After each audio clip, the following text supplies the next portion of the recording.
and say that someone that lost has won, like they did at the Nigerian Governors Forum, that they will know that the rest of you are men in Nigeria. Yes.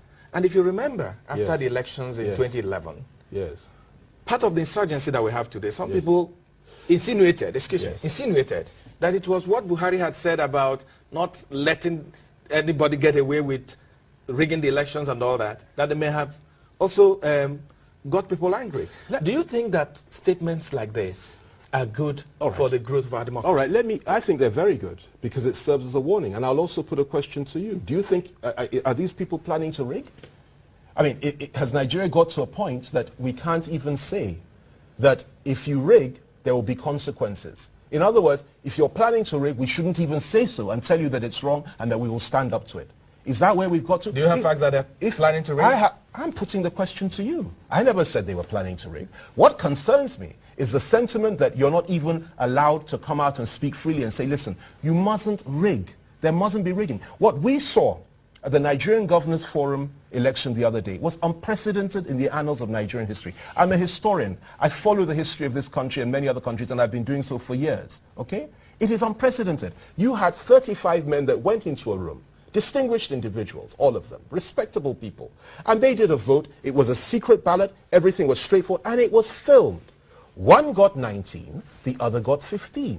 They now left the room. And the one that got 15 now got up and said, I won the election.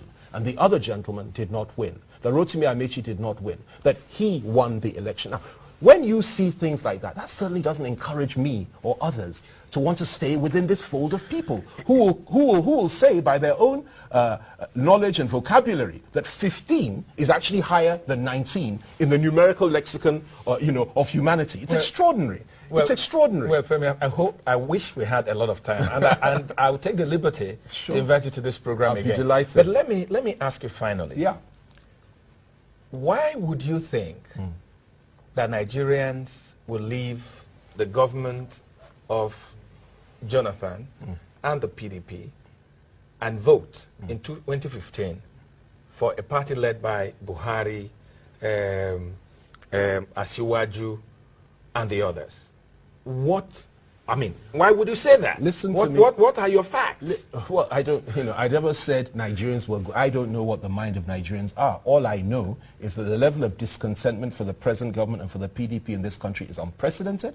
Not only do I know that, I also know that in terms of quality of leadership, as far as I'm concerned, if you compare the leadership of today's PDP to the APC leadership, I mean, there is absolutely no comparison. It's time for change in this country. You have a situation where the present administration has marginalized the Southwest, that is the PDP Southwest, completely. They're complaining bitterly every day. They may not say so publicly. But they're fighting among themselves. Listen, they're the ones fighting among themselves. Their reasons for fighting you put to them. I'm not part of them, all right? The issue is that they are being marginalized and they've been humiliated and disgraced by their own federal government and by their own party leadership. That is number one. Number two, you look at what is happening in the northern part of this country. You see that people are not happy. If you put north and west together and you now juxtapose that and put Ijaw land together to say that the Ijaw land will be able to defeat the whole of the north and the whole of the southwest, okay, in an election. Well, these are strange calculations as far as I'm concerned. I think the APC leadership, it's a good quality leadership. It is not just General Buhari. It is not just Asiwaju Tinubu. It is not just Samunda Isaiah or Nuhu Ribadu or El Rufai or so many. You just joined them, so how did you know all this? Listen to me. I've been part of the other ones I mentioned for many years. El Rufai, we're together. Ribadu, we're together. So many others. And most of them that are in the ACN, we were in Nadeku together, okay? So this is, don't worry too much about me. Let's worry about Nigeria. And as far as I'm concerned, they present a far more credible leadership than we have in the PDP today. And we're praying and hoping that we agree on a candidate and we go to the field and we'll defeat the PDP once and for all and put them where they deserve to be. Honourable Minister, I'd like to thank you. My pleasure. It's my pleasure speaking with you, and I hope you'll be here again. I'll definitely do, anytime. And when we return, we'll look at 14 years of democracy and how it's impacting on the ordinary Nigerian. Don't go away.